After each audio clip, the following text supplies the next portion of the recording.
அனைவருக்கும் வணக்கம். இன்னைக்கு நம்ம ஸ்ரீஸ் ரெசிபீஸில் தீபாவளி ஸ்பெஷல் லட்டு ரெசிபி எப்படி பண்ணுறதுன்னு பார்க்க போகிறோம். நார்மலாக நம்ம பூந்தி பொரித்து தான் லட்டு செய்வோம். இது பூந்தி பொரிக்காமலே நம்ம எப்படி செய்யலான்னு பார்க்கலாம். வீடியோக்குள்ளே போகிறதுக்கு முன்னாடி இது வரைக்கும் நம்ம சேனலுக்கு சப்ஸ்கிரைப் பண்ணாதவங்க சப்ஸ்கிரைப் பண்ணுங்கள். முதல்ல லட்டு பண்ணுறதுக்காக நம்ம கடலைப்பருப்பை ஊற வைக்கணும். அதுக்காக நான் 2 டம்ளர் அளவு கடலைப்பருப்பு எடுத்துருக்கிறேன்.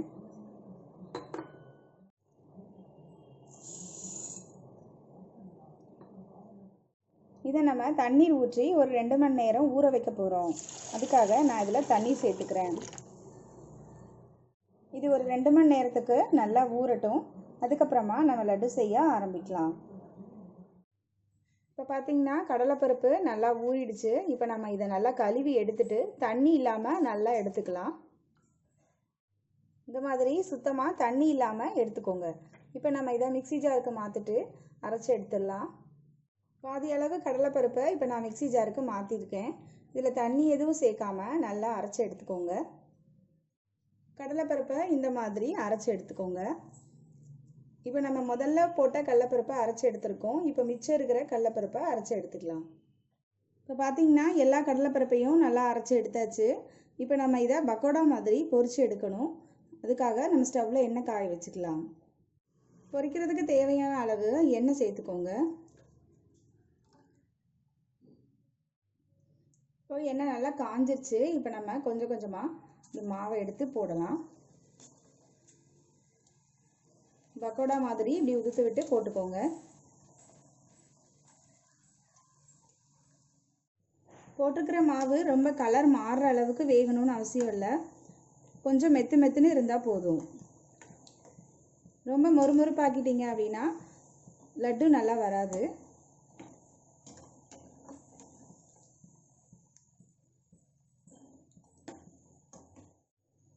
ஒரு நிமிஷம் வெந்தால் போதும். ரொம்ப பொன்னிறமாக மாறணும்னு அவசியம் இல்லை. இந்த அளவுக்கு இருந்தால் போதும். இப்போ நம்ம எடுத்துடலாம். இப்போ அடுத்த பேட்ச் பக்கோடாவை போட்டுடலாம்.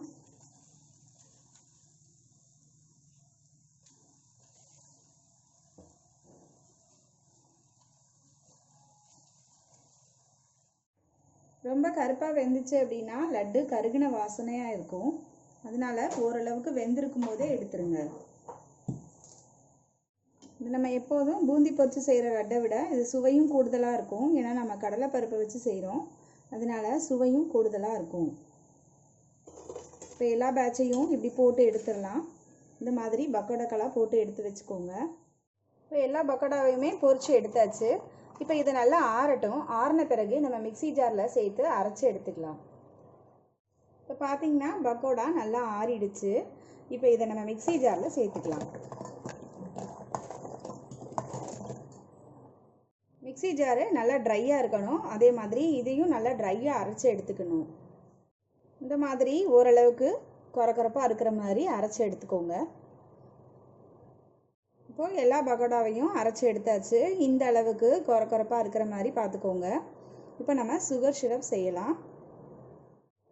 சுகர் நம்ம எந்த கப்புக்கு கடலைப்பருப்பு எடுத்தோமோ அதே அளவுக்கு சுகர் எடுத்துக்கோங்க. நான் 2 டம்ளர் அளவுக்கு கடலைப்பருப்பு எடுத்தேன். அதே அளவுக்கு சுகர் சேர்த்துக்கிறேன்.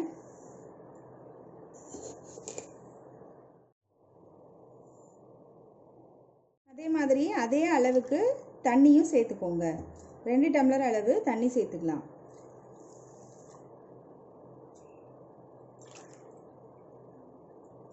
உங்களுக்கு சுகர் அதிகம் பிடிக்கும் அப்படின்னா இன்னும் கொஞ்சம் கூட சுகர் சேர்த்துக்கோங்க. இப்போ இது நல்லா கொதித்து ஒரு கம்பி பதம் வர அளவுக்கு நம்ம கொதிக்க வைக்கணும். அதனால் சுகர் நல்லா கொதிக்கட்டும். சுகர் சிரப் கொதிச்சிட்ருக்கும் போதே இதில் கொஞ்சமாக கேசரி கலர் கலக்கிக்கலாம். இது தேவைன்னா சேர்த்துக்கோங்க, இல்லைன்னா சேர்க்க வேண்டாம். இப்போ சுகர் சிரப் நல்லா கொதிச்சிருச்சு. இப்போ பாகு நல்லா காஞ்சிருச்சு. இப்போ நம்ம இதுக்கு ஒரு கம்பி பதம் வந்துருச்சான்னு நம்ம பார்க்கலாம்.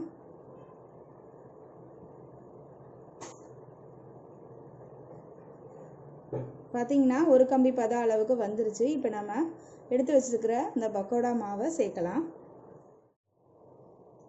இப்போ நம்ம எடுத்து வச்சுருக்கிறோம் இல்லையா, அரைச்சி வச்சுருக்கோம் இல்லையா, அதை சேர்த்துக்கலாம்.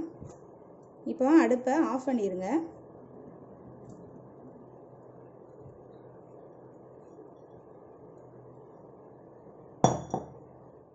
ஆஃப் பண்ணிட்டு நல்லா கிளறிக்கோங்க.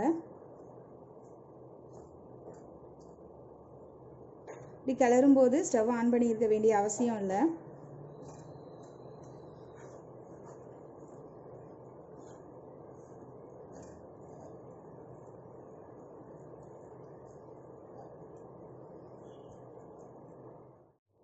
இப்போ எல்லாத்தையும் நல்லா மிக்ஸ் பண்ணியாச்சு. இதை கொஞ்ச நேரத்துக்கு அப்படியே விட்டுருங்க. இப்போ நம்ம முந்திரி பருப்பு, கிஸ்மிஸ் பழம் எல்லாத்தையும் வதக்கி ஊற்றலாம். நம்ம வறுத்து வச்சுருக்கிற முந்திரி பழத்தையும் கிஸ்மிஸ் பழத்தையும் இந்த மாவோட சேர்த்துக்கலாம். இதோட ஏலக்காய் தூள் சேர்த்துக்கோங்க. எல்லாத்தையுமே நல்லா மிக்ஸ் பண்ணி விட்டுறலாம்.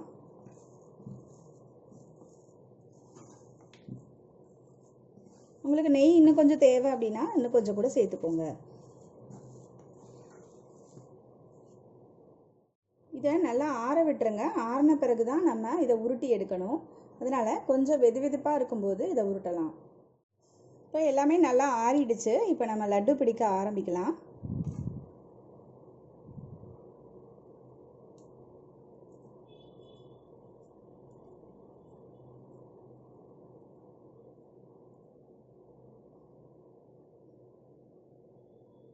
லட்டு நல்லா சூப்பராக ரெடி ஆயிட்டு. இந்த மாதிரி ஒரே அளவுக்காக ஒரு குழிக்கரண்டியோ இதை எடுத்துட்டு அதே அளவுக்கு ஷேப்புக்கு வரும். அதுக்காக இது ஒரு வாரம் வரைக்கும் கூட கெடாமல் அப்படியே இருக்கும். நார்மலாக நம்ம செய்கிற பூந்தி லட்டை விட சுவையும் கூடுதலாக இருக்கும். இந்த வீடியோ உங்களுக்கு பிடிச்சிருந்தது அப்படின்னா நம்ம சேனலுக்கு ஒரு லைக் கொடுங்க. அதோட நம்ம சேனலை சப்ஸ்கிரைப் பண்ண மறக்காதீங்க. தேங்க்ஸ் ஃபார் வாட்சிங்.